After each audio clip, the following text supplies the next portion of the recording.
পল্লীতে কোনো আলেম গেছে কোনোদিন? গেছে? স্কুলে পোদ্দারি করতে যে স্কুলে আমনে চালান এইভাবে আমার কথাই চলবে, কোনো আলেম গেছে?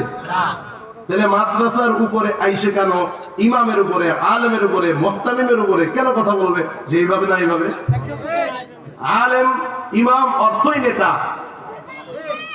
আপনি যদি তারা নেতা মানতে না পারেন তাহলে ইমাম বানাইছেন কেন? আলেমের কথায় এলাকার মানুষ সহযোগিতা করবে। আল্লাহ রসুলকে আবু বকর, উসমান, আলী, ওমর সাহায্য করছে চতুর্দিক দিয়া। আল্লাহ রসুল সাল্লাল্লাহু আলাইহি ওয়াসাল্লাম কাজ করেছেন। ইনশাআল্লাহ আপনারা হুজুরের সাথে এভাবেই কাজ করবেন, তাকে ধরে রাখার চেষ্টা করবেন।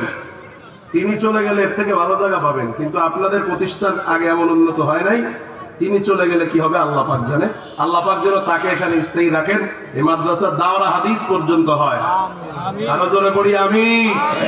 এজন্য এই মাদ্রাসার ডানে বামে সামনে পিছনে সাহায্য সহযোগিতায় থাকতে হবে। এক হাদিসে রাসূল বলেন, মান হুসিবা ফাউজিবা, হিসাব দিয়া কেউ জান্নাতে যেতে পারবে না।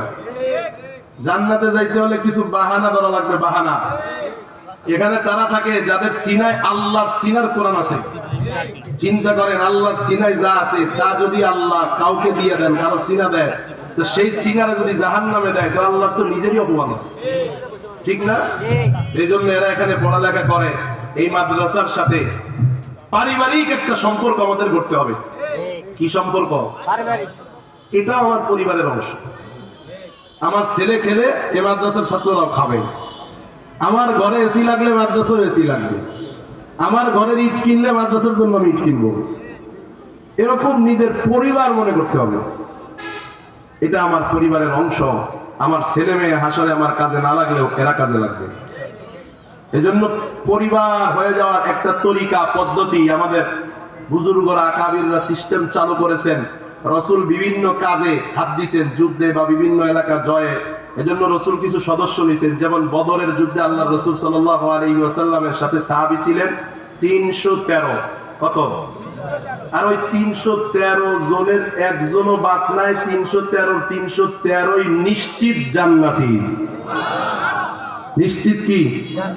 জান্নাতি। এজন্য আমাদের বড়রা, বড় বড় মাদ্রাসার আমাদের উস্তাদরা ওই 313 যেমন জান্নাতি, তেমন প্রত্যেকটা মাদ্রাসা এরকম 313 জন সদস্য করে। যে 313 সদস্য হবে, তো ওই 313 যেমন নিশ্চিত জান্নাতি, আল্লাহ যেন এই 313কেও নিশ্চিত জান্নাতি হিসাবে কবুল করেন। এজন্য মাদ্রাসায় বছরে বেশি না 1000 টাকা। কি না?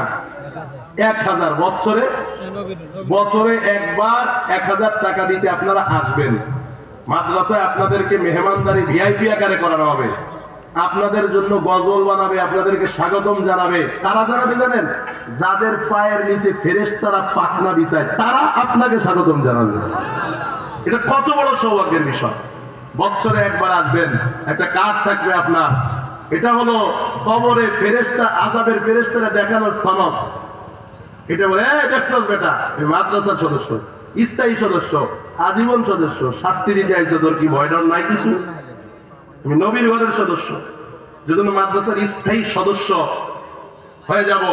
কবরে গিয়ে আমি বলবো আমার পরিবার হলো জাগলা আবু বকর রাদিয়াল্লাহু আনহু মাদ্রাসা।